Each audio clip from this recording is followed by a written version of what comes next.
Nous sommes en 1948. Dans un appartement froid et humide de l'île de Jura, au large des côtes écossaises, un homme mourant est assis à sa machine à écrire. Ses poumons se consument. La tuberculose a ravagé son corps.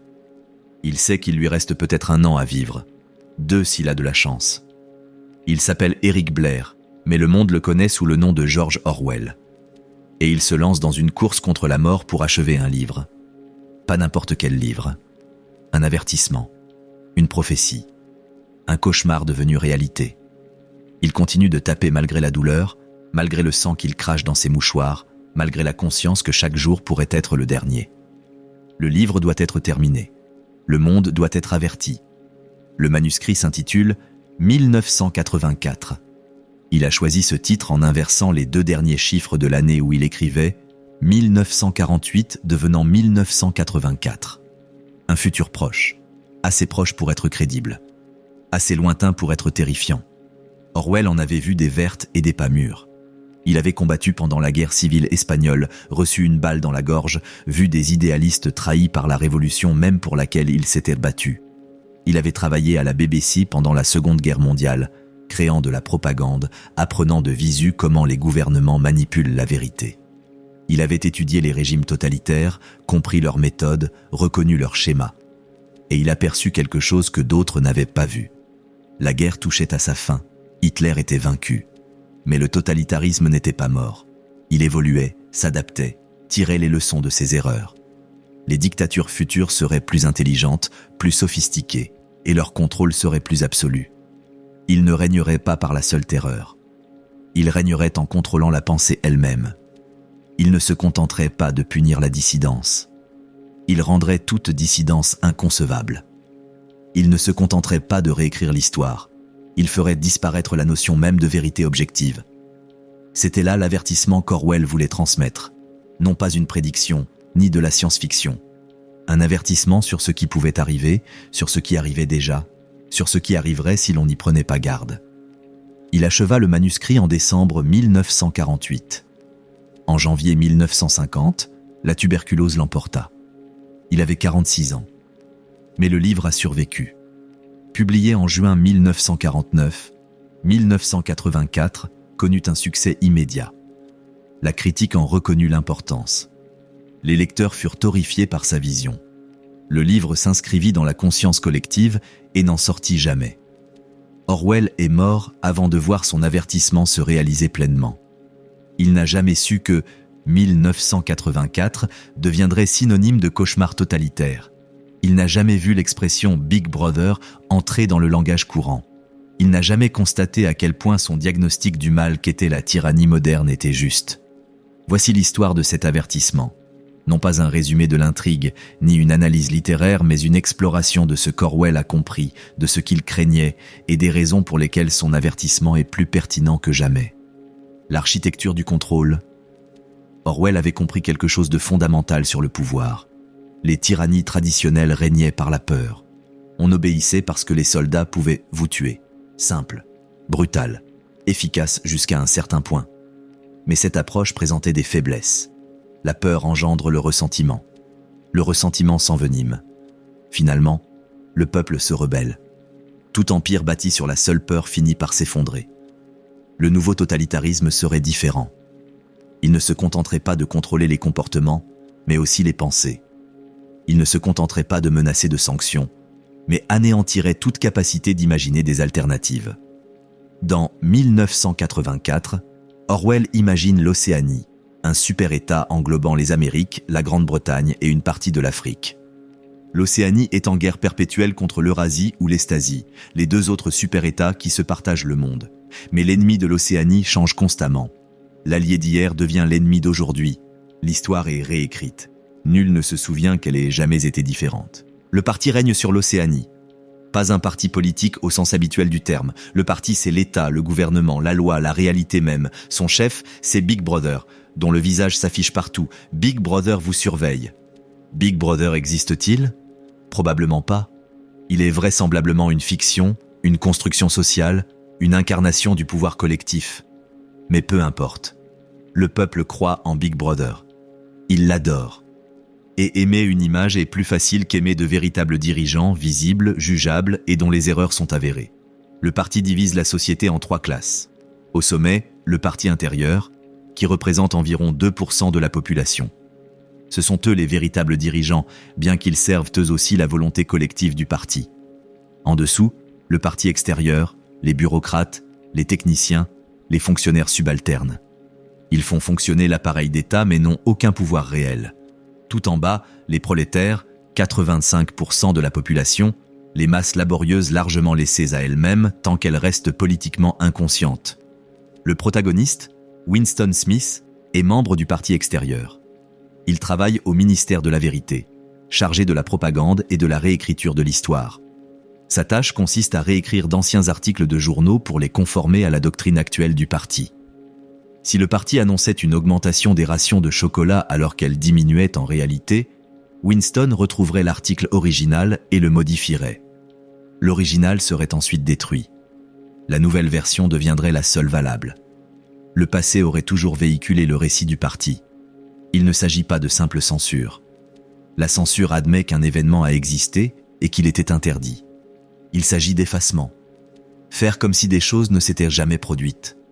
Non pas en disant « nous vous interdisons de vous en souvenir », mais en disant « cela n'a jamais eu lieu ». Le parti maintient son contrôle grâce à de multiples systèmes qui fonctionnent de concert, non pas une seule méthode mais plusieurs, se renforçant mutuellement pour instaurer une domination totale. Tout d'abord, la surveillance. Des télésurveilleurs sont présents dans chaque foyer, chaque lieu de travail, chaque espace public. Ils diffusent de la propagande en permanence, mais ils observent aussi, enregistrant tout ce qui est dit, chaque geste, chaque expression du visage. On ne sait jamais quand quelqu'un nous observe. Il faut donc partir du principe que l'on est constamment surveillé. La police de la pensée surveille les signes de déloyauté. Pas seulement les actes criminels, mais la pensée elle-même. Une expression malheureuse lors d'un discours de propagande. Une hésitation avant d'applaudir. Le moindre signe de doute intérieur. Les enfants sont incités à dénoncer leurs parents. Les conjoints se trahissent. Aucune relation n'est à l'abri. La confiance devient impossible. Deuxièmement, la guerre perpétuelle. L'Océanie est constamment en guerre. Cette guerre consume les ressources, justifie les pénuries et engendre la peur des ennemis extérieurs. Mais elle n'a pas vocation à être gagnée. La victoire y mettrait fin, la privant ainsi de toute utilité. La guerre existe pour maintenir un état d'urgence permanent, justifiant le contrôle du parti. Les 3 super-États sont d'une puissance à peu près égale. Aucun ne peut vaincre les autres. Ils se disputent des territoires contestés, dans une impasse perpétuelle. Orwell suggère qu'ils pourraient même coordonner leur guerre, entretenant ainsi un conflit qui sert les intérêts des 3 groupes dirigeants. La guerre fournit aussi un ennemi. On enseigne aux citoyens à haïr l'ennemi du moment avec une ferveur intense. Puis, lorsque l'ennemi change, ils doivent immédiatement reporter leur haine. Le parti prétend qu'Océania a toujours été en guerre contre le nouvel ennemi et toujours allié à l'ancien. Et le peuple le croit. Il doit le croire. Douter est un crime de pensée. Troisièmement, la pénurie. Malgré les technologies avancées, la vie en Océanie est délibérément maintenue dans des conditions difficiles. La nourriture est rationnée. Les biens sont de piètre qualité. Les logements sont délabrés. Il ne s'agit pas d'un échec économique mais d'une politique délibérée. Pourquoi ?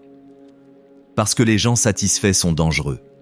Ceux qui ont le ventre plein et une vie confortable commencent à penser à la liberté, à la justice, au sens de la vie.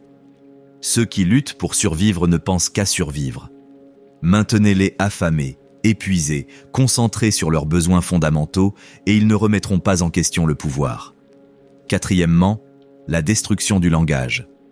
Le parti développe la novlangue, une nouvelle langue conçue pour rendre certaines pensées impossibles à exprimer. Non seulement difficiles, mais impossibles. Les mots sont systématiquement éliminés ou simplifiés. Mauvais devient pas bon. Pourquoi employer 2 mots quand un seul, précédé d'un préfixe, suffit ? Excellent devient plus que bon. Les nuances disparaissent. La précision s'évanouit. Le vocabulaire politique est rigoureusement contrôlé. Il n'existe pas de mot pour liberté au sens politique du terme. Ce mot n'apparaît que dans des affirmations comme « ce chien est exempt de poux ». La liberté en tant que droit abstrait, quelque chose que les humains méritent, reste un concept inexprimable. Orwell avait compris que le langage façonne la pensée. Faute de mots pour exprimer une idée, la formuler devient difficile. Si une langue ne possède pas de mots pour désigner la liberté politique, l'imaginer devient quasiment impossible. La novlangue n'est pas encore achevée en 1984. Elle est mise en œuvre progressivement. Mais l'objectif est clair. Créer une langue où l'hérésie est littéralement impensable, car les mots pour la pensée n'existent pas. Cinquièmement, le contrôle de la réalité elle-même. C'est le niveau le plus profond. Le parti ne se contente pas de contrôler ce que vous pouvez dire ou faire. Il contrôle ce qui est vrai. Le slogan du parti résume bien cela. Qui contrôle le passé contrôle l'avenir. Qui contrôle le présent contrôle le passé. Si le parti parvient à faire croire au peuple tout ce qu'il raconte sur le passé, il peut justifier n'importe quoi dans le présent. S'il peut réécrire l'histoire à sa guise, faisant de la vérité d'hier le mensonge d'aujourd'hui, alors la vérité elle-même devient ce que le parti proclame. Il ne s'agit pas de mensonge au sens habituel du terme. Les menteurs savent qu'ils mentent, conscients que la vérité existe et qu'ils la transgressent. Le parti va plus loin. Il affirme que la réalité objective n'existe pas. La vérité, c'est ce que dit le parti. Si le parti dit que 2 plus 2 font 5, alors 2 plus 2 font 5. Non pas comme un mensonge, mais comme une vérité. Voilà l'architecture du contrôle imaginée par Orwell. Non pas une brutalité crue, mais une domination sophistiquée, à plusieurs niveaux, et totale, de la conscience humaine elle-même. Le ministère de la vérité. Winston Smith travaille au ministère de la vérité, appelé mini-vérité en novlangue. Ce nom relève de la novlangue orwellienne. Le ministère de la vérité ne recherche ni ne protège la vérité. Il fabrique des mensonges. Il existe 4 ministères. Le ministère de la paix fait la guerre. Le ministère de l'abondance gère la pénurie. Le ministère de l'amour pratique la torture. Et le ministère de la vérité contrôle l'information. Ces inversions ne sont pas fortuites. Elles reflètent la conception que le parti se fait de la réalité. Les mots signifient ce que le parti leur attribue. Les concepts n'existent que dans la mesure où le parti les définit. Le langage lui-même devient une arme, retournée contre la clarté, utilisée pour semer la confusion plutôt que pour communiquer. Le travail de Winston est simple en apparence, complexe dans ses implications. Chaque jour, il reçoit des documents, des articles de journaux, des discours, des archives, tout ce qui a été publié par le passé. Sa tâche consiste à les modifier pour qu'ils correspondent aux positions actuelles du parti. Si le parti prévoyait l'abondance mais qu'il y a pénurie, l'ancienne prévision doit être modifiée pour prévoir la pénurie. Dans ce cas, le parti avait raison depuis le début. Si le parti a proclamé quelqu'un héros alors qu'il est maintenant considéré comme un traître, tous les documents mentionnant cette personne doivent être corrigés en supprimant ou en inversant les éloges. Les documents originaux sont détruits, relégués aux oubliettes de la mémoire, incinérés. Les nouvelles versions les remplacent. Le passé est réécrit, littéralement, sans cesse. Il ne s'agit pas de propagande ponctuelle. C'est systématique. Chaque jour, chaque document, chaque affirmation. Toute l'histoire est constamment réécrite pour servir les besoins actuels. Et le système fonctionne. La plupart des gens ne s'en aperçoivent pas. Ils n'ont pas accès aux documents originaux. Ils ne peuvent comparer les affirmations d'aujourd'hui avec les preuves d'hier. Ils se souviennent vaguement que quelque chose était différent, mais ils ne peuvent le prouver. Et la mémoire est trompeuse. Peut-être se trompe-t-il. Peut-être le parti a-t-il raison. Il devient plus facile d'accepter la version du parti que de maintenir une réalité parallèle dans son esprit. Orwell avait compris que l'histoire est une force. Les groupes qui contrôlent le récit historique contrôlent la façon dont les gens perçoivent le présent. Si vous parvenez à convaincre les gens que le passé était terrible, ils accepteront votre autorité comme un progrès nécessaire. Si vous parvenez à leur faire oublier les libertés passées, ils ne réclameront pas leur rétablissement. Tout régime totalitaire réécrit l'histoire. Staline effaçait des personnes des photographies, faisant disparaître les victimes des purges. Mao a réécrit le passé de la Chine pour justifier son présent. Les États autoritaires modernes perpétuent cette pratique, interdisant des livres, contrôlant les programmes scolaires et punissant les historiens qui révèlent des vérités dérangeantes. Mais Orwell avait perçu le but ultime. Non seulement censurer l'histoire, mais anéantir la notion même de vérité historique. Rendre le passé totalement fluide, malléable, au gré des exigences du présent. Winston occupe un poste particulier au sein de ce système.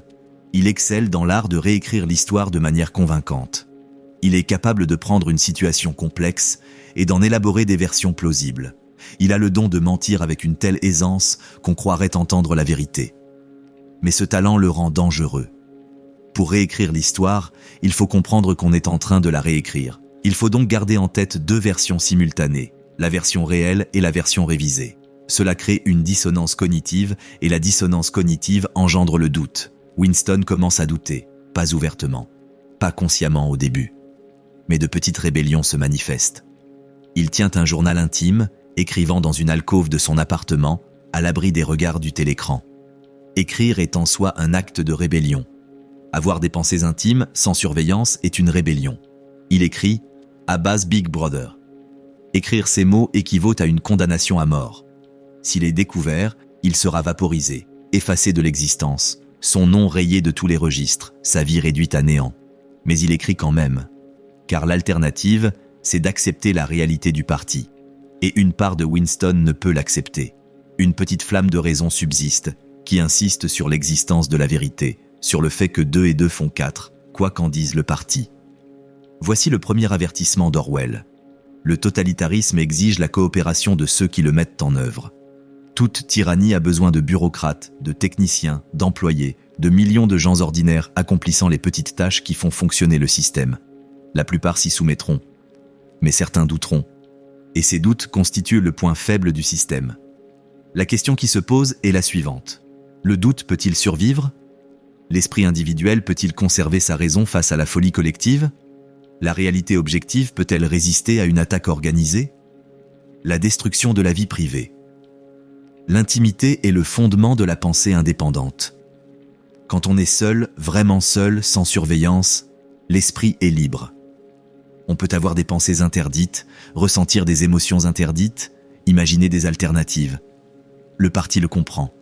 La vie privée doit être éliminée. Les télésurveilleurs permettent cela. Ils surveillent en permanence. Impossible de les désactiver. Chaque foyer, chaque lieu de travail, chaque espace public, tous en sont équipés. Impossible de savoir si quelqu'un vous observe. Il faut donc partir du principe que vous l'êtes constamment. Cela crée une autocensure plus efficace que toute censure externe. Vous vous surveillez vous-même. Vous contrôlez vos propres propos. Vous devenez votre propre geôlier. Mais la surveillance va plus loin. Les enfants sont formés à observer leurs parents et à signaler tout comportement suspect. Les espions, une organisation de jeunesse du parti, incitent les enfants à trahir leur famille. On leur enseigne que la loyauté envers le parti prime sur tous les autres liens. Orwell s'est inspiré de pratiques totalitaires bien réelles. La Russie soviétique encourageait les enfants à dénoncer leurs parents. L'Allemagne nazie avait les jeunesses hitlériennes. Il ne s'agissait pas d'aberrations, mais de tentatives systématiques visant à détruire la famille en tant que source de loyauté concurrente. La famille est un danger pour le totalitarisme. Elle crée des liens plus forts que l'idéologie. Les parents transmettent à leurs enfants des valeurs indépendantes de tout endoctrinement d'État. La famille offre un refuge, un espace où les masques tombent et où les véritables sentiments peuvent s'exprimer. Le parti ne peut tolérer cela. Toute relation doit servir le parti. Même le mariage n'a d'autre but que la reproduction. L'amour est suspect. La passion est dangereuse. La seule passion acceptable est celle dirigée vers Big Brother, vers le parti, vers l'ennemi éternel. Winston n'a pas de véritables amis. L'amitié suppose la confiance, et la confiance est impossible sous surveillance. Il a des connaissances, des collègues, mais personne à qui parler franchement. Il est isolé au sein de la foule, seul sans jamais avoir d'intimité. Cet isolement est délibéré. Les individus isolés ne peuvent s'organiser. Ils ne peuvent coordonner la résistance. Ils ne peuvent même pas vérifier si leurs doutes sont partagés. Chaque sceptique se croit seul, persuadé que tous les autres croient qu'il est le seul à remettre en question. Cela crée l'illusion d'un soutien unanime au régime. Chacun voit les autres se conformer, participer, croire. Personne ne réalise que d'autres font semblant, doutent, sont prisonniers d'une résistance intérieure qu'ils n'osent exprimer. Orwell avait compris que le totalitarisme prospère grâce à l'atomisation. Non pas la séparation physique des individus, mais leur séparation psychologique. On peut vivre parmi des millions de personnes et pourtant se sentir complètement seul si l'on est incapable de nouer de véritables liens humains. Les technologies de surveillance modernes rendent la vision d'Orwell plus plausible qu'il ne l'aurait imaginé. Les télésurveilleurs semblaient farfelus en 1949. Aujourd'hui, les caméras sont omniprésentes. Nos téléphones suivent nos déplacements. Notre historique de navigation est surveillé. Nos profils sur les réseaux sociaux révèlent nos pensées. La reconnaissance faciale nous identifie dans la foule. La technologie de surveillance généralisée existe. Son utilisation, telle que la craignait Orwell, dépendra des choix sociaux, des décisions politiques et de la résistance culturelle. Mais cette capacité est bien réelle. Orwell avait également compris que la surveillance modifie les comportements, même inconsciemment. Des études montrent que les individus agissent différemment lorsqu'ils savent qu'ils sont observés. Ils se conforment davantage, prennent moins de risques et répriment les idées non conventionnelles. Le simple fait de savoir qu'une surveillance est possible a un effet dissuasif. Inutile de surveiller tout le monde en permanence. Il suffit que les gens croient qu'ils pourraient être surveillés. C'est tout le génie du télésurveillant. Impossible de savoir quand il est actif. Il faut donc toujours se comporter comme s'il l'était. Voici le deuxième avertissement. La vie privée n'est pas qu'une simple préférence personnelle, c'est une condition essentielle à la liberté de penser. Sans vie privée, la pensée indépendante devient quasiment impossible. L'esprit se conforme, non par contrainte, mais par incapacité à faire autrement sous le regard constant d'autrui. Doublethink est l'assaut contre la raison. Le parti exige quelque chose d'apparemment impossible, que les gens croient aux contradictions. Pas seulement qu'ils les acceptent, mais qu'ils y croient sincèrement. C'est ce qu'on appelle la double pensée, la capacité à entretenir simultanément deux croyances contradictoires et à les accepter toutes deux comme vraies. Les slogans du parti incarnent la double pensée. La guerre, c'est la paix. La liberté, c'est l'esclavage. L'ignorance, c'est la force. Il ne s'agit pas simplement de propagande. Ce sont des exercices de double pensée. En acceptant des contradictions flagrantes, les citoyens apprennent à abandonner la logique, à renoncer à la raison, à croire tout ce qu'on leur dit, sans tenir compte des preuves. Comment cela fonctionne-t-il ? Orwell l'explique par l'intermédiaire de Syme, collègue de Winston et fervent défenseur de la novlangue. La double pensée désigne la capacité de maintenir simultanément dans son esprit deux croyances contradictoires et de les accepter toutes deux. L'intellectuel du parti sait dans quel sens ses souvenirs doivent être modifiés. Il sait donc qu'il joue avec la réalité. Mais par l'exercice de la double pensée, il se persuade également que la réalité n'est pas violée. Le processus doit être conscient, sinon il ne serait pas mené avec suffisamment de précision, mais il doit aussi être inconscient, sinon il engendrerait un sentiment de fausseté et donc de culpabilité. C'est un procédé sophistiqué. Il faut mentir consciemment tout en croyant inconsciemment au mensonge. Il faut savoir qu'on manipule la vérité tout en acceptant cette manipulation comme étant la vérité. Pourquoi est-ce nécessaire ? Parce que le parti a besoin d'agilité intellectuelle. La réalité est en perpétuelle mutation. L'allié d'hier est l'ennemi d'aujourd'hui. La vérité d'hier est l'hérésie d'aujourd'hui. Le parti a besoin de militants capables de changer d'avis instantanément sans éprouver de dissonance cognitive. La double pensée détruit également la notion d'hypocrisie. L'hypocrisie suppose de reconnaître un écart entre ce que l'on affirme et ce que l'on croit. Or, si l'on croit véritablement aux deux, si la double pensée est totale, alors aucun écart n'existe. On croit tout ce que l'on dit au moment même où l'on le dit. Cela rend le parti insensible aux accusations d'incohérence. Quand l'ennemi change, quand le passé est réécrit, quand les politiques changent, personne ne s'en aperçoit. Non pas par stupidité, mais parce que la double pensée empêche de le remarquer. Orwell a compris que le totalitarisme exige la destruction de la pensée logique. Si les individus sont capables de penser logiquement, ils peuvent déceler les contradictions, confronter les affirmations aux faits et constater les écarts entre la réalité et la propagande. La logique est dangereuse. Il faut donc l'éliminer. Non pas l'interdire ouvertement, mais la rendre impossible par un entraînement à la double pensée. Les enfants reçoivent ce conditionnement dès leur plus jeune âge. On leur apprend à privilégier l'autorité aux preuves, l'idéologie à l'observation. Ils apprennent que le sentiment prime sur les faits, que la loyauté l'emporte sur la vérité. À l'âge adulte, la plupart des membres du parti sont des experts en double pensée. Ils ont intériorisé le processus. Ils fonctionnent automatiquement. Ils ne se rendent même plus compte des contradictions qu'ils acceptent. Winston est aux prises avec la double pensée. Son travail l'exige. Il doit savoir qu'il modifie le passé tout en croyant que celui-ci a toujours été tel qu'il le façonne. Mais une part de lui résiste. Il est incapable de mener à bien cette gymnastique mentale. Il conserve la conviction obstinée qu'une vérité objective existe. Cela le rend dangereux. Le parti ne peut tolérer ceux qui restent fidèles à la réalité objective. Ils sont porteurs de raison dans un monde de folie organisée. Ils sont des infections susceptibles de se propager. L'avertissement d'Orwell est ici subtil. Il ne prétend pas que les habitants des États totalitaires sont stupides ou crédules. Il affirme plutôt que l'attaque constante contre la raison peut détruire la capacité de raisonner. Si, dès l'enfance, on vous conditionne à accepter les contradictions, si votre survie dépend de la suppression de la pensée logique, alors la logique elle-même peut être altérée. L'esprit humain est adaptable. Il peut apprendre à fonctionner de multiples façons. On peut l'entraîner à raisonner ou à accepter l'irrationnel. Le chemin qu'il emprunte dépend de l'environnement, de l'éducation et des pressions sociales. Les sociétés modernes sont constamment confrontées à ce danger. Non pas à cause d'états totalitaires manifestes, mais à cause d'érosions plus subtiles du discours rationnel. Lorsque la vérité se tribalise, lorsque les gens croient à des affirmations fondées sur la loyauté de groupe plutôt que sur des preuves, lorsque les contradictions sont ignorées par opportunisme politique, la double pensée fait son apparition.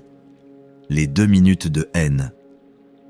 Chaque jour en Océanie, les travailleurs observent les 2 minutes de la haine. Des écrans géants diffusent des images d'Emmanuel Goldstein, l'ennemi du peuple, traître au parti, chef de la fraternité, la prétendue organisation de résistance. Le visage de Goldstein apparaît.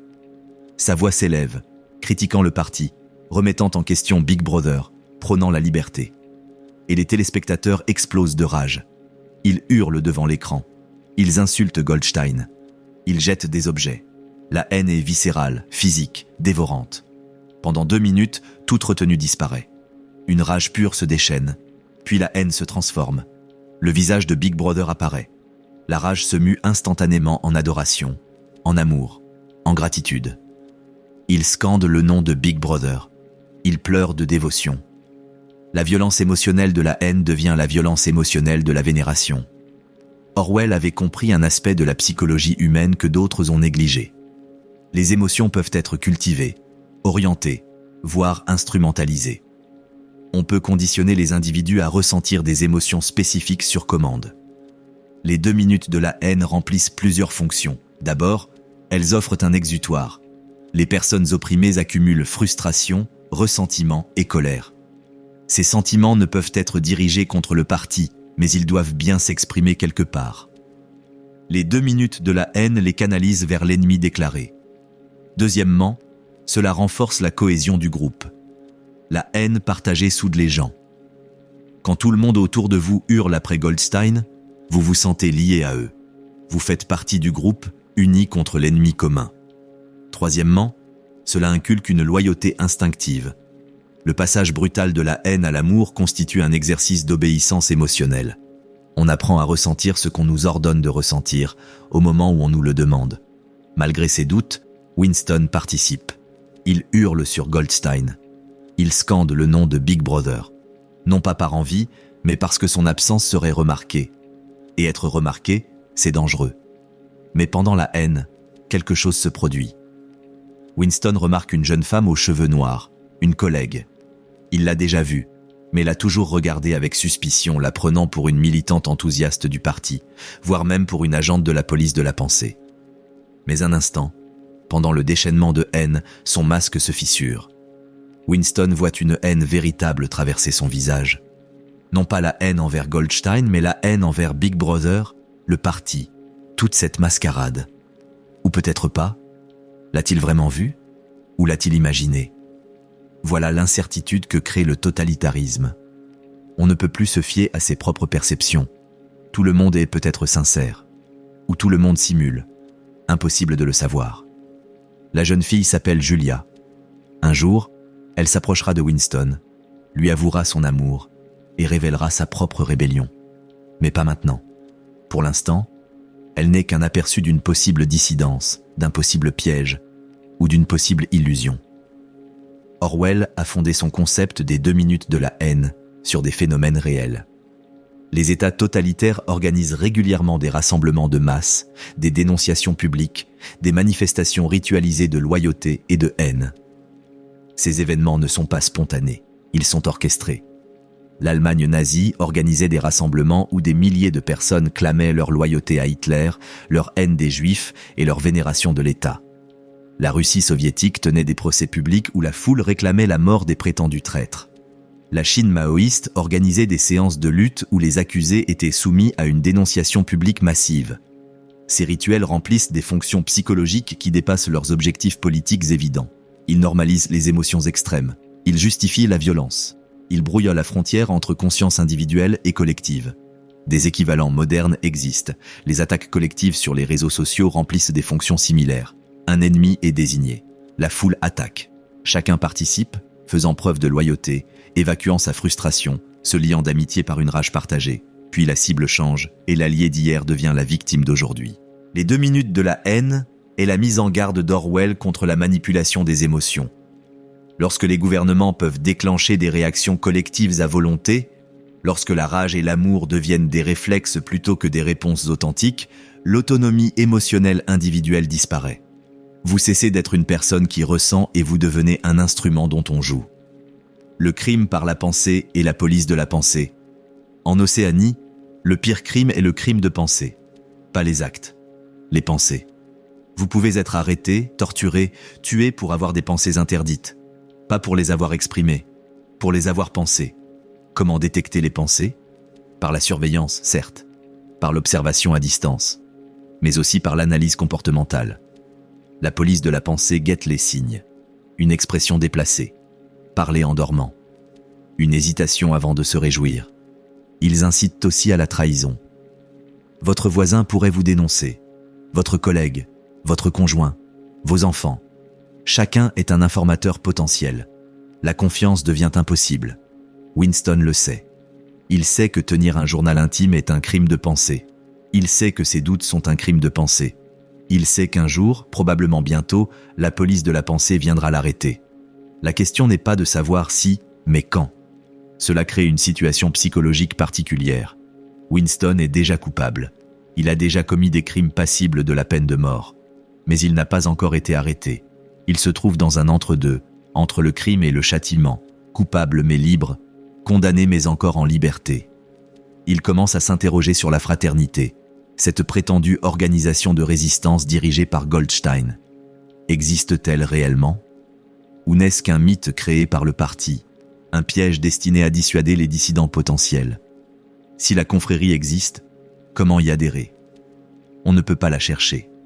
Chercher serait suspect. Il faut attendre d'être contacté. Mais sera-ce par de véritables rebelles ou par la police de la pensée ? Cette incertitude est paralysante.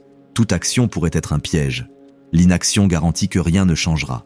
Winston est bloqué, incapable de rester les bras croisés, incapable d'agir en toute sécurité. Orwell avait compris que la criminalité par la pensée n'a pas besoin d'une police de la pensée pour être efficace. Le concept à lui seul engendre la paralysie. Si les pensées elles-mêmes sont criminelles, alors il faut surveiller constamment son propre esprit. On devient son propre bourreau, scrutant chaque mouvement mental à la recherche de signes d'hérésie. Il s'agit du niveau de contrôle le plus profond. La surveillance externe observe les comportements. La police de la pensée vous oblige à vous surveiller vous-même, à patrouiller votre propre conscience, à devenir complice de votre propre oppression. Les sociétés modernes flirtent avec ce concept. Non pas par le biais de lois officielles sur la délinquance de la pensée, mais par des mécanismes sociaux. Certaines pensées deviennent indicibles. Non pas illégales, mais elles peuvent ruiner une carrière. On apprend à réprimer les idées interdites, non pas par crainte d'arrestation, mais par peur d'être socialement rejeté. Cela crée une autocensure plus efficace que n'importe quelle loi de censure. On n'a pas besoin de la police pour contrôler la pensée si la société s'en charge. Orwell avait perçu ce danger. Il avait compris que la liberté d'expression ne vaut rien si certaines pensées vous rendent inemployable, impubliable, intouchable. La liberté légale conjuguée à la répression sociale crée de facto un délit de pensée. Le message est clair. La criminalité par la pensée n'a pas besoin d'être codifiée pour exister. Lorsque la pensée intérieure est soumise à un jugement extérieur, lorsque les individus doivent dissimuler leurs véritables convictions, lorsque la sincérité devient dangereuse, la criminalité par la pensée est là, qu'elle porte un nom ou non. Winston et Julia. Winston finit par renouer le contact avec Julia, la jeune fille brune du département de fiction. Elle lui glisse un mot au ministère de la vérité. Je t'aime. L'amour. Ce qu'il y a de plus dangereux. Plus dangereuse encore que la haine. La haine peut être dirigée, canalisée, utilisée. L'amour engendre une loyauté indépendante du parti. Ils commencent à se rencontrer en secret. Risqué, terrifiant, nécessaire. Ils louent une chambre au-dessus d'un magasin d'antiquités dans le quartier des prolétaires, un endroit sans télésurveillance. Pendant des heures, ils sont seuls, sans surveillance, libres. Dans cette pièce, ils parlent franchement. Ils révèlent leur haine du parti, ils admettent leurs doutes, ils partagent le fardeau de la raison. Mais leur rébellion est limitée. Julia ne cherche pas à renverser le parti. L'idéologie et la politique ne l'intéressent pas. Elle aspire simplement à de petites libertés, de petits plaisirs, de petits actes de défiance. Winston est différent. Il veut plus. Il veut croire qu'une résistance organisée est possible. Il veut que la fraternité soit réelle, qu'elle combatte le parti, qu'elle préserve la vérité. Ce sont des rebelles de genres différents. Julia est pragmatique, centrée sur sa survie personnelle et les libertés fondamentales. Winston est idéaliste, préoccupé par la vérité abstraite et la résistance systématique. Orwell cherche à faire passer un message. Il existe différentes formes de dissidence. Certains résistent en vivant pleinement malgré les contraintes. D'autres résistent en luttant contre les contraintes elles-mêmes. Aucune des deux n'est fausse, mais elles ne sont pas identiques. Et le totalitarisme comprend les deux types et dispose de stratégies pour chacun. Julia incarne la rébellion existentielle. Elle ne conteste pas le système de front. Elle refuse simplement de se laisser consumer entièrement par lui. Elle trouve des espaces, des moments, des moyens de préserver son humanité malgré tout. Ce type de résistance est viable. On peut la pratiquer pendant des années en gardant la raison et en préservant son intégrité physique. Mais elle ne menace pas le régime. Le parti peut tolérer la non-conformité individuelle tant qu'elle reste clandestine, privée et contenue. Winston incarne la rébellion idéologique. Il veut remettre en cause les fondements du système. Il veut que la vérité objective perdure. Il veut que l'histoire soit préservée. Il veut la chute du parti. Ce genre de résistance est dangereux mais fragile. Elle fait de vous une cible. Et si vous êtes pris au piège, vous craquez. Leur amour est réel. Et c'est important. Dans un monde conçu pour empêcher les véritables liens humains, ils y parviennent. Brièvement, incomplètement, mais sincèrement. Le sexe fait partie de leur rébellion. Le parti le considère comme purement reproductif. Le plaisir est suspect. La passion est dangereuse. Le sexe doit être un devoir, sans joie, mécanique.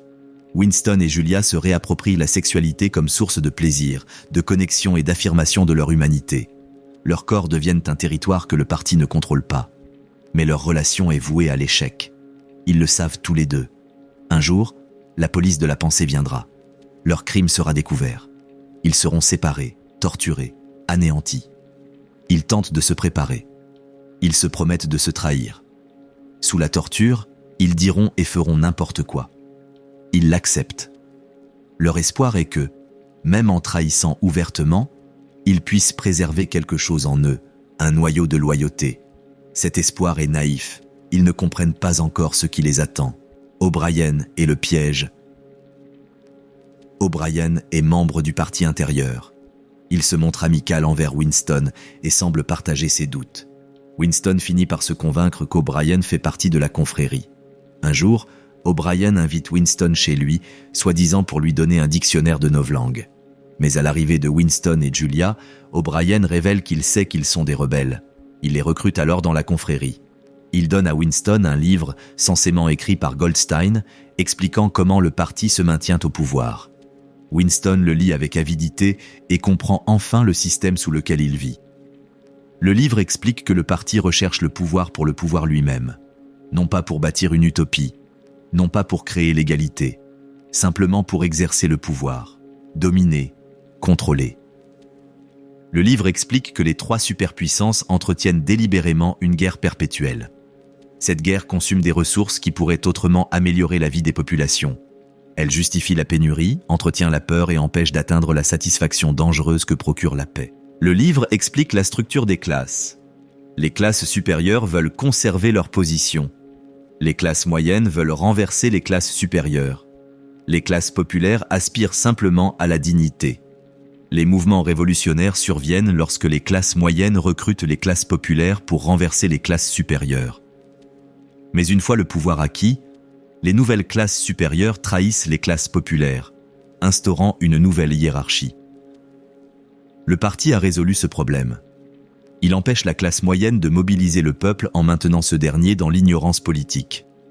On nourrit les prolétaires de divertissement, d'alcool, de jeux d'argent et de distractions futiles. On les maintient occupés à survivre. Ils ne développent jamais de conscience politique. Parallèlement, le parti surveille de près le centre, l'aile extérieure du parti. Tout membre faisant preuve d'ambition ou de pensée indépendante est éliminé. Cela empêche toute contestation interne. Il en résulte un totalitarisme stable, capable de durer indéfiniment. Winston lit ceci et se sent conforté. Ses doutes sont confirmés. Le système est exactement aussi mauvais qu'il le soupçonnait. Il n'est pas fou. La réalité est telle qu'il l'aperçoit. Mais cette justification est un piège. O'Brien n'est pas un rebelle. C'est un agent de la police de la pensée. La confrérie n'existe peut-être pas. Ou si elle existe, O'Brien n'en fait pas partie. Tout était un piège. Le recrutement, le livre, tout était conçu pour inciter les rebelles à se dévoiler. Lorsque la police de la pensée arrive enfin, Winston n'est pas surpris. Il les attendait. Julia et Winston sont tous deux arrêtés, emmenés au ministère de l'amour et séparés. Winston ne reverra plus jamais Julia, du moins plus jamais de façon significative. Leur amour, leur rébellion, leur espoir, tout cela est sur le point d'être systématiquement anéanti. Le ministère de l'amour. Au ministère de l'amour, le parti brise les individus, pas seulement les punit. Il les brise, les détruit complètement puis les reconstruit en membres loyaux du parti. Winston est emprisonné, torturé, affamé. Mais la torture physique n'est que le début. Le parti veut plus que la simple obéissance. Il veut une foi sincère. O'Brien supervise la torture de Winston. Patient, méthodique, presque bienveillant, il lui explique ce qui se passe. Le parti sauve Winston de lui-même, le guérit de la folie. O'Brien enseigne la double pensée à Winston. Il lui montre 4 doigts et lui demande combien il y en a. Winston répond 4. O'Brien le torture. Il repose la question. Winston, désespéré, dit 5. O'Brien le torture encore davantage. Mauvaise réponse. La solution n'est pas de mentir et de dire 5. La solution est de voir réellement 5. De regarder 4 doigts et d'en percevoir 5. De croire 5 même en sachant qu'il y en a 4. Voilà ce que demande le parti. Non pas une obéissance extérieure, mais une capitulation intérieure. Non pas feindre de croire, mais croire réellement. La torture continue. Jours, semaines, mois. Winston perd la notion du temps. Son corps le brise. Son esprit commence à se désagréger. Il avoue des crimes qu'il n'a pas commis. Il trahit tout le monde. Il dit tout ce qu'ils veulent. Mais cela ne suffit pas. O'Brien sait que Winston continue de faire semblant, qu'il conserve un noyau de résistance, qu'il s'accroche encore à la réalité objective. O'Brien explique la philosophie du parti. Nous sommes les prêtres du pouvoir. Dieu est pouvoir. Mais pour l'instant, le pouvoir n'est qu'un mot pour vous. Il est temps que vous compreniez ce que signifie le pouvoir. La première chose que vous devez réaliser, c'est que le pouvoir est collectif. L'individu n'a de pouvoir que dans la mesure où il cesse d'être un individu. Il poursuit « Nous contrôlons la matière parce que nous contrôlons l'esprit. La réalité est à l'intérieur du crâne. Tu apprendras progressivement, Winston. Il n'y a rien que nous ne puissions faire. L'invisibilité, la lévitation, tout. Je pourrais flotter au-dessus de ce sol comme une bulle de savon si je le voulais. Je ne le veux pas, parce que le parti ne le veut pas. C'est de la folie, mais c'est la conclusion logique du déni de la réalité objective. Si la vérité se résume à ce que dit le parti, alors la physique elle-même se plie à sa volonté. Pas à proprement parler, mais là où ça compte vraiment, dans la conscience humaine. O'Brien ne prétend pas que le parti puisse réellement l'éviter. Il affirme que la réalité n'existe que dans les esprits, et que si le parti contrôle tous les esprits, il contrôle la réalité elle-même. Winston résiste. Il s'accroche à des vérités simples. 2 + 2 font 4. Les lois physiques existent. La réalité est extérieure à la conscience. O'Brien lui montre son propre corps, ravagé par la torture. « Tu te décomposes », dit O'Brien. « Voilà ce que tu es. Tu es le dernier homme. Ton espèce a disparu.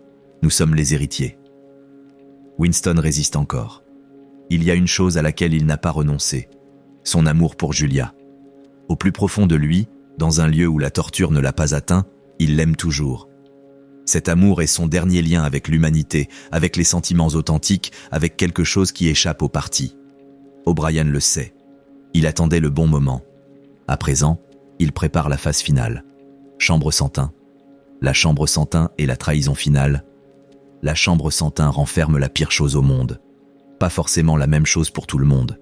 Pour chacun, la chambre sans teint renferme sa peur la plus profonde, ce qu'il ne peut affronter, la terreur absolue. Pour Winston, ce sont les rats. O'Brien emmène Winston dans la chambre sans teint.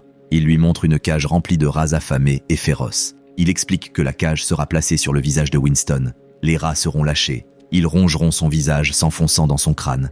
Winston craque complètement. Il hurle, il supplie. Il est prêt à tout dire. O'Brien lui demande ce qu'il veut. Winston dit « Faites-le à Julia ». C'est la trahison ultime. La dernière chose qui restait à Winston, c'était son amour pour Julia. Et maintenant, il le trahit. Il ne se contente pas de dire qu'il l'a trahi. Il souhaite sincèrement que Julia souffre à sa place. À cet instant, son amour se transforme en son contraire. O'Brien le libère. Les rats ne l'ont plus jamais touché. La cage a suffi. La menace a suffi. Winston a tout abandonné. Il est libéré. Autorisé à s'asseoir dans un café, à boire du gin de la victoire, à jouer aux échecs en attendant son exécution. Mais l'exécution n'est pas le but. Le but était de le briser, de prouver que tout le monde peut être brisé, qu'aucun être humain ne peut résister au parti. Après leur torture, Winston revoit Julia une seule fois. Leur rencontre est fortuite. Ils s'avouent s'être trahis. Ils ne ressentent plus rien l'un pour l'autre. L'amour est mort, remplacé par le néant. Pas même la haine. Juste le vide. Winston est assis au café. Un bulletin d'information passe à la radio. L'Océanie a remporté une victoire. Winston est envahi d'une immense joie. Il adore Big Brother. Ce n'est pas du sarcasme. C'est la pure vérité. Winston a été complètement brisé et reconstruit. Il aime sincèrement Big Brother désormais. Toute résistance a été anéantie. L'homme qu'il était est mort. Il ne reste qu'une coquille vide qui sert parfaitement le parti. Le livre se termine ainsi. Il aimait Big Brother. Ces 4 mots comptent parmi les plus glaçants de la littérature. Ils symbolisent la victoire totale du totalitarisme sur l'esprit humain. Non seulement la mort de Winston, mais aussi l'anéantissement de tout ce qu'il était, remplacé par ce que le parti voulait qu'il devienne. Le message d'Orwell est clair. Avec suffisamment de temps, de ressources et de contrôle, le totalitarisme peut briser n'importe qui. L'esprit humain n'est pas indestructible. La portée du totalitarisme est limitée.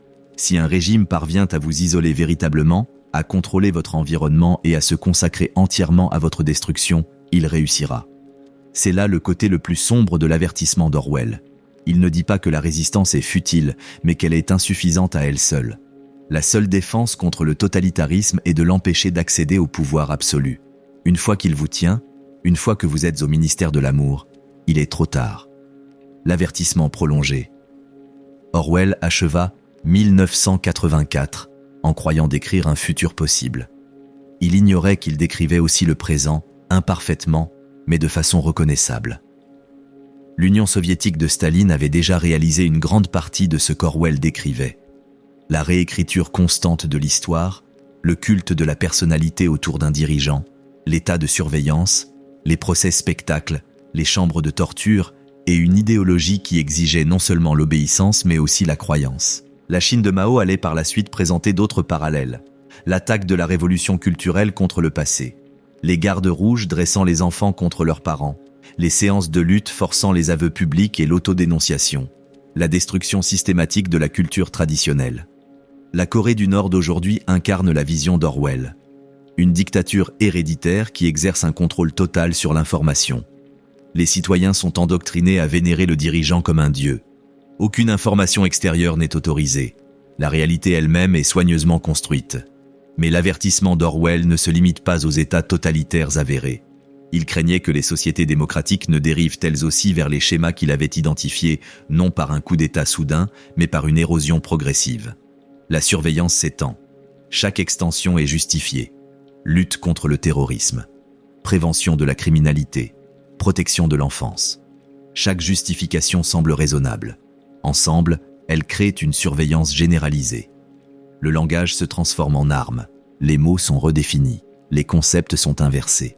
Le discours politique se réduit à des slogans. La nuance disparaît. La complexité se résume à la loyauté envers un camp. La vérité est remise en question. Non pas des affirmations précises, mais le concept même. Différents groupes défendent des réalités différentes. Les preuves sont écartées si elles sont politiquement gênantes. L'expression « faits alternatifs » est désormais employée sans ironie. La mémoire devient défaillante. Non pas parce que l'histoire est activement réécrite, mais parce que la surcharge d'informations rend difficile le souvenir de ce qui s'est passé hier et encore moins l'année dernière. Le passé s'estompe. Seul le présent reste net. L'émotion devient un outil politique. L'indignation est fabriquée. La haine est orchestrée. 2 minutes de haine se transforment en 2 heures de chaîne d'information en continu, en un défilement incessant des réseaux sociaux, en une stimulation constante de la colère et de la peur. Ces sociétés ne sont pas identiques à l'Océanie d'Orwell. Les sociétés démocratiques bénéficient de protections dont les États totalitaires sont dépourvus. Liberté de la presse, parti d'opposition, indépendance du pouvoir judiciaire et société civile. Ces éléments sont d'une importance capitale. Mais Orwell comprenait que le totalitarisme est une direction, pas seulement une destination. Les sociétés peuvent progresser vers ce régime sans l'atteindre pleinement. Et chaque pas dans cette direction facilite le suivant. L'avertissement n'est pas « nous vivons en 1984 ». L'avertissement est « nous pourrions glisser vers 1984 si nous ne sommes pas vigilants, si nous acceptons chaque petite érosion, si nous normalisons ce qui devrait nous alarmer ». Technologie et parallèle moderne. Orwell écrivait avant les ordinateurs, avant Internet, avant les smartphones. Ces télésurveilleurs étaient rudimentaires comparés aux technologies de surveillance modernes. Pourtant, sa vision semble plus plausible aujourd'hui qu'à l'époque où il l'a écrite. Les smartphones suivent nos déplacements en permanence. Les applications surveillent nos comportements. Les réseaux sociaux analysent nos pensées à travers nos publications. Les courtiers en données établissent des profils plus détaillés que ceux que n'importe quelle police secrète aurait pu concevoir. La reconnaissance faciale nous permet de nous identifier dans la foule. Les lecteurs de plaques d'immatriculation suivent nos déplacements. Les métadonnées de nos communications révèlent nos réseaux sociaux, nos habitudes, nos secrets. Cette technologie n'est pas intrinsèquement totalitaire. Tout dépend de qui la contrôle et à quelle fin. Les sociétés démocratiques peuvent pratiquer la surveillance tout en préservant la liberté si un contrôle est mis en place, si la loi encadre le pouvoir de l'État et si les citoyens peuvent s'y opposer. Mais la tentation est toujours présente, celle d'étendre un peu plus la surveillance, de contrôler un peu plus étroitement, d'intervenir un peu plus tôt. Chaque extension semble justifiée prise isolément. Le système de crédit social chinois illustre une voie possible. Les citoyens sont surveillés en permanence. Leurs comportements sont notés. Un score élevé confère des privilèges. Un score faible entraîne des restrictions.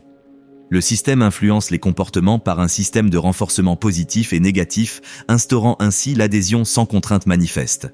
Il ne s'agit pas de la brutalité orwellienne qui écrase un visage humain pour toujours. Il s'agit d'un contrôle sophistiqué, fondé sur les données et les algorithmes qui semblent presque doux alors même qu'ils se resserrent. Les pays occidentaux observent avec inquiétude, mais aussi avec curiosité. Des systèmes similaires pourraient-ils résoudre les problèmes sociaux, réduire la criminalité, améliorer la santé publique? La technologie existe. La question est de savoir s'il faut l'utiliser. L'avertissement d'Orwell est toujours d'actualité. La technologie de surveillance n'est pas neutre. Elle modifie la relation entre le citoyen et l'État. Même utilisée à bon escient aujourd'hui, elle crée une infrastructure susceptible d'être détournée de son usage initial. Ceux qui conçoivent les systèmes de surveillance ont peut-être de bonnes intentions. Ceux qui en héritent, en revanche, peuvent en avoir de mauvaises. Et démanteler un système de surveillance généralisé est bien plus difficile que d'empêcher sa mise en place. Le langage et la corruption du discours, Orwell craignait la destruction du langage. Non pas sa disparition, mais sa dégradation, sa simplification, son instrumentalisation jusqu'à ce que la pensée claire devienne impossible. La novlangue était son exemple fictif. La réalité moderne fournit des exemples réels. Le langage politique se vide de plus en plus de son sens. Les politiciens s'expriment par formules apprises par cœur, slogans testés par sondage, abstractions creuses. Liberté, sécurité, valeur. Des mots qui sonnent importants mais qui ne disent pas grand-chose. Le jargon technique occulte la réalité. Interrogatoire renforcé, au lieu de torture. Dommages collatéraux, au lieu de victimes civiles. Augmentation des recettes, au lieu de hausse d'impôts. Un langage qui masque ce qu'il est censé décrire. Le langage tribal remplace le langage précis. Les mots deviennent des marqueurs d'appartenance. On peut identifier l'appartenance politique d'une personne au terme qu'elle emploie. Les mots cessent de transmettre des informations et se mettent à signaler une loyauté. Orwell a écrit un essai, « La politique et la langue anglaise », publié en 1946, avant 1984. Il y soutenait qu'un langage obscur engendre une pensée obscurcie et qu'une pensée obscurcie permet la manipulation politique. Il prônait un langage simple, direct et honnête. Préférez les mots concrets aux mots abstraits. Préférez les mots courts aux mots longs. N'utilisez jamais un mot compliqué quand un mot simple suffit. Si vous pouvez supprimer un mot, supprimez-le. Ces règles n'étaient pas de simples préférences stylistiques. C'étaient des mécanismes de défense contre la manipulation. Un langage clair résiste aux abus. Un langage vague les favorise. Le discours moderne contrevient souvent à tous les principes d'Orwell. Nous recourons constamment aux euphémismes. Nous privilégions les abstractions complexes aux détails concrets. Nous alourdissons nos phrases de mots superflus. Nous écrivons pour impressionner plutôt que pour communiquer. Et ce langage dégradé nous rend vulnérables. Lorsque nous ne pouvons exprimer clairement nos idées, nous ne pouvons penser clairement. Et lorsque nous ne pouvons penser clairement, nous ne pouvons résister à la manipulation. L'avertissement d'Orwell concernant le langage est peut-être le plus concret. Nous pouvons, individuellement, refuser de participer à la dégradation du langage. Nous pouvons exiger la clarté. Nous pouvons demander aux autres de dire ce qu'ils pensent. Nous pouvons donner l'exemple d'une expression précise. Cela paraît anodin. Pourtant, c'est fondamental. Le langage est le fondement de la pensée. Protéger le langage, c'est protéger la capacité de penser. Le pouvoir de la résistance. La vision d'Orwell est sombre, mais elle n'est pas désespérée. Il fait preuve de résistance à plusieurs niveaux. Les prolétaires, les masses laborieuses, jouissent d'une relative liberté. Le parti les considère trop peu politisés pour être dangereux. Mais cela signifie qu'ils conservent quelque chose. Une authentique culture humaine. Ils se marient par amour. Ils fondent des familles. Ils entretiennent des relations basées sur des sentiments authentiques plutôt que sur l'idéologie du parti. Ils préservent le lien humain dans sa forme la plus fondamentale. Winston les observe et un espoir l'envahit. Tant que les prolétaires resteront humains, pense-t-il, l'humanité survivra. S'ils prennent un jour conscience de leur politique, s'ils s'organisent, s'ils refusent de se soumettre, le parti ne pourra les arrêter. Ils sont trop nombreux. Leur force potentielle est immense. Mais les prolétaires ne s'organisent jamais. Ils manquent d'instruction, de leadership et d'idéologie. Ils ont le potentiel, mais pas la réalisation. C'est là le propos d'Orwell. La résistance potentielle est vaine sans organisation. Les masses ont du pouvoir, mais un pouvoir dispersé est impuissant. Seule une résistance organisée, dirigée et consciente compte. Au sein du parti, Winston et Julia incarnent la résistance individuelle. Petite, secrète, vouée à l'échec, mais bien réelle. Ils refusent la capitulation intérieure, même lorsque l'obéissance extérieure est de rigueur. C'est important. Même s'ils échouent, même s'ils sont appréhendés et brisés, leur résistance affirme que la dissidence est possible. Le totalitarisme veut paraître total, veut que chacun croie que tous croient ce que font les autres. Chaque manifestation de doute, même dissimulée, remet en cause cette illusion. Le livre que Goldstein aurait écrit et qu'O'Brien offre à Winston représente une forme de résistance intellectuelle. Comprendre les mécanismes du pouvoir est en soi une forme de résistance. Même si la confrérie est une fiction, même si le livre est un piège, l'analyse qu'il contient est juste. Le savoir, c'est résister. Comprendre les mécanismes totalitaires vous rend plus difficile à manipuler. Vous en voyez les techniques. Vous reconnaissez les schémas. Vous ne vous laissez plus berner aussi facilement. Orwell suggère également de résister en préservant le passé. Winston tente de tenir un journal, conservant ainsi des traces que le parti ne peut contrôler. C'est peine perdue dans son cas. Mais son intention est louable. Le totalitarisme exige le contrôle de l'histoire. Par conséquent, préserver l'histoire authentique est un acte de résistance. Chaque document conservé, chaque témoignage enregistré, chaque vérité défendue contre les mensonges officiels affaiblit le pouvoir totalitaire. Les dissidents modernes le comprennent. Ils documentent les atrocités. Ils préservent les preuves. Ils créent des archives que les régimes ne peuvent effacer. C'est un travail dangereux. Des gens y perdent la vie. Mais il est essentiel. Enfin, il y a la résistance qui consiste simplement à rester humain, ne pas trahir ses amis, ne pas perdre son empathie, Ne pas laisser la cruauté se normaliser. Préserver une décence élémentaire au sein de systèmes indécents. Cela paraît insignifiant. C'est pourtant fondamental. Le totalitarisme cherche à transformer les êtres humains en instruments. Toute personne qui refuse cette transformation, qui demeure fondamentalement humaine malgré les pressions, représente l'échec du projet totalitaire. Pourquoi c'est important maintenant ? 1984 a été publié il y a 75 ans. Pourquoi est-ce encore important ? Car la menace n'a pas disparu avec Hitler et Staline. Les pulsions totalitaires persistent. Le désir humain de contrôle absolu, de pouvoir sans limite, d'une réalité façonnée selon une idéologie, demeure. La technologie rend la vision d'Orwell plus accessible. La surveillance est facilitée. Le contrôle de l'information est sophistiqué. La propagande est ciblée. Les outils existent pour mettre en œuvre ce qu'Orwell redoutait. Mais la technologie permet aussi de résister. L'information peut être cryptée. Les communications peuvent être anonymes. Les preuves peuvent être préservées. La coordination peut être mondiale. Les mêmes outils qui permettent le contrôle permettent aussi la dissidence. La question est de savoir lequel l'emportera. Rien n'est prédéterminé. Cela dépend des choix, individuels et collectifs. Les choix individuels ont leur importance. Accepterez-vous la surveillance ou exigerez-vous le respect de votre vie privée ? Consommerez-vous la propagande sans esprit critique ou chercherez-vous des sources variées ? Utiliserez-vous un langage clair ou accepterez-vous les euphémismes ? Vous souviendrez-vous avec exactitude ou laisserez-vous votre mémoire être réécrite ? Les choix collectifs ont une importance accrue. Les sociétés maintiendront-elles les normes démocratiques ou laisseront-elles leur érosion ? Les citoyens exigeront-ils des comptes ou accepteront-ils l'autorité ? Les institutions résisteront-elles à la mainmise du pouvoir ou collaboreront-elles avec lui ? Orwell nous met en garde. La liberté exige une vigilance constante, pas seulement une fois, mais sans cesse. Chaque génération doit la défendre. Chaque individu doit la chérir.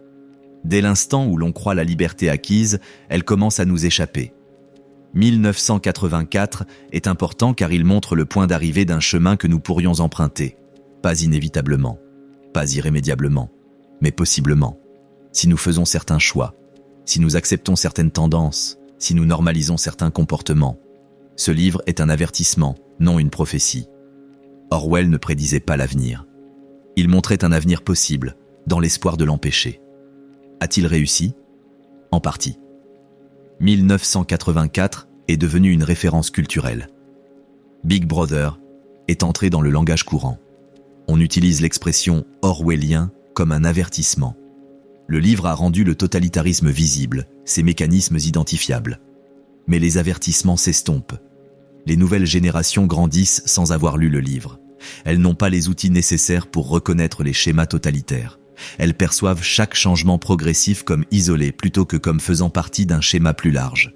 C'est pourquoi il faut relire ce livre. Non pas une seule fois, mais à plusieurs reprises.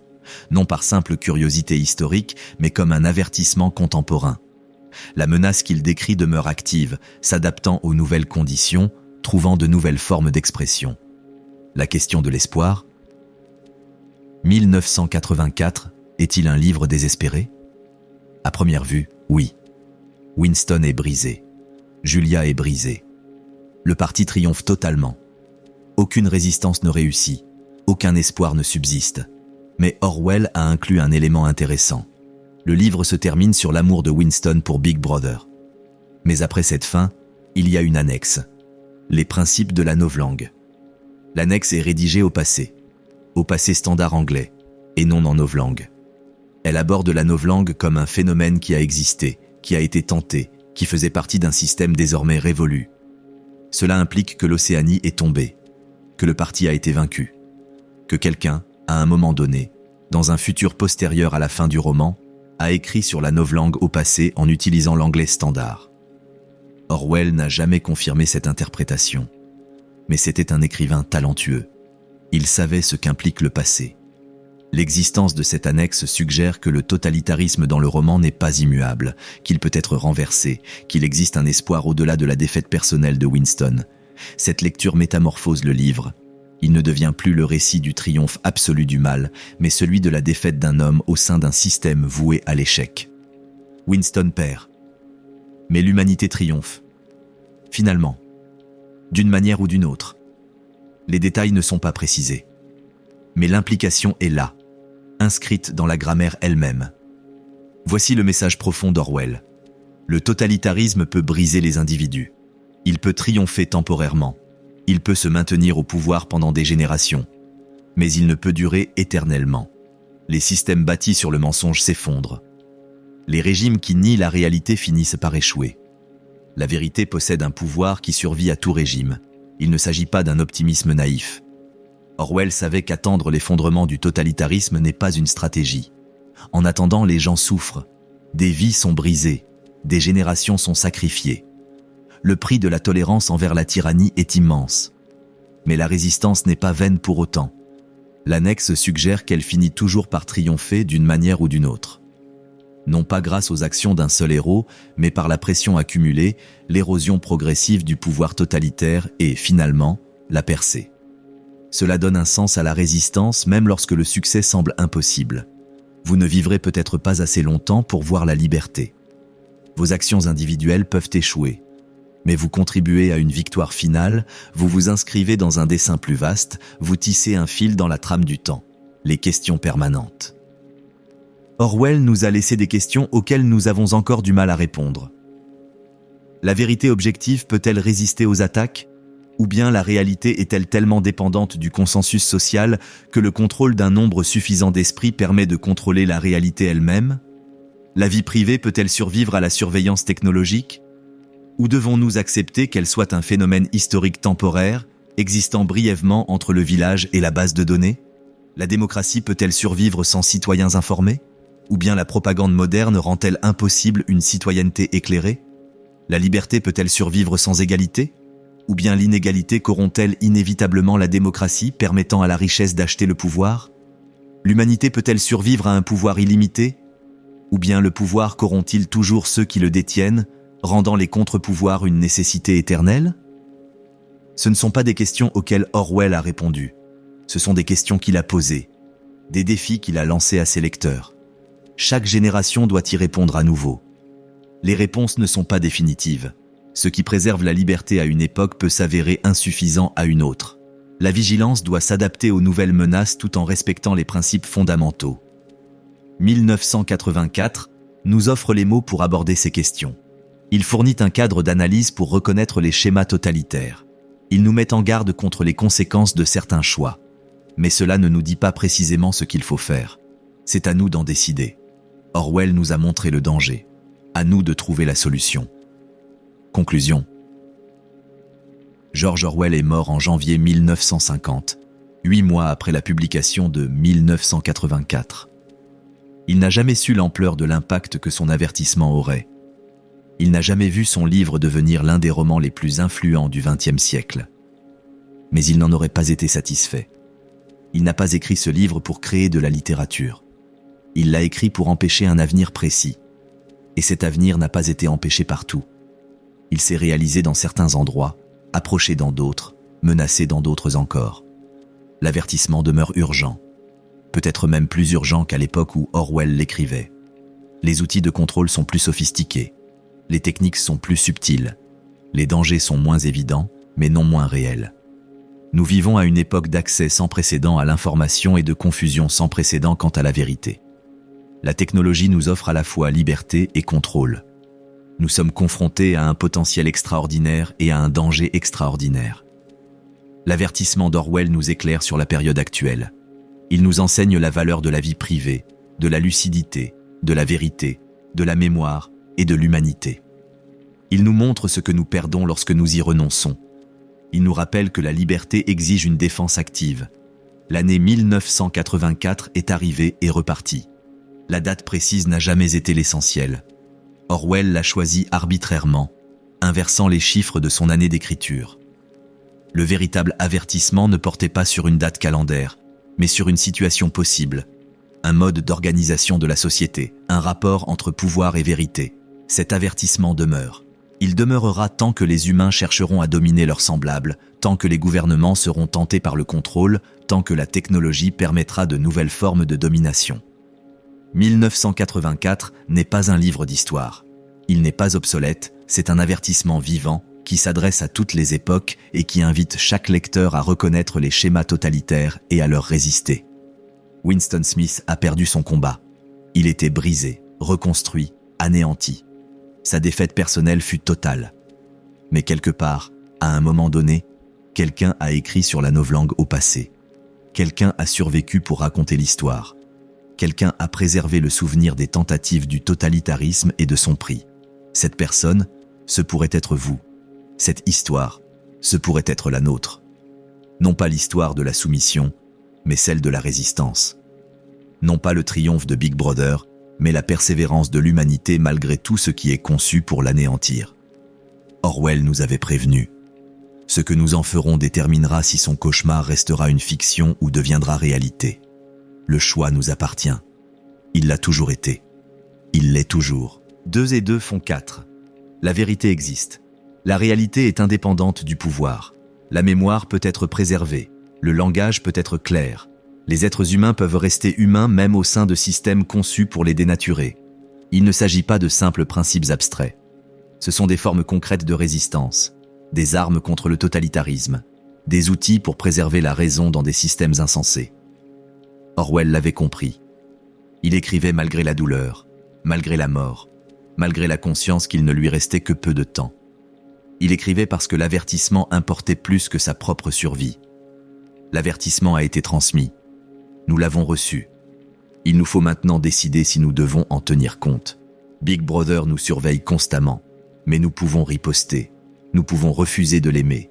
Nous pouvons refuser de nous soumettre. Nous pouvons nous souvenir de ce que Winston a oublié, que certaines choses importent plus que la survie, que la vérité mérite d'être défendue même lorsque la défense semble vaine, que la dignité humaine persiste même face à la puissance absolue. C'est là l'ultime avertissement et le dernier espoir d'Orwell.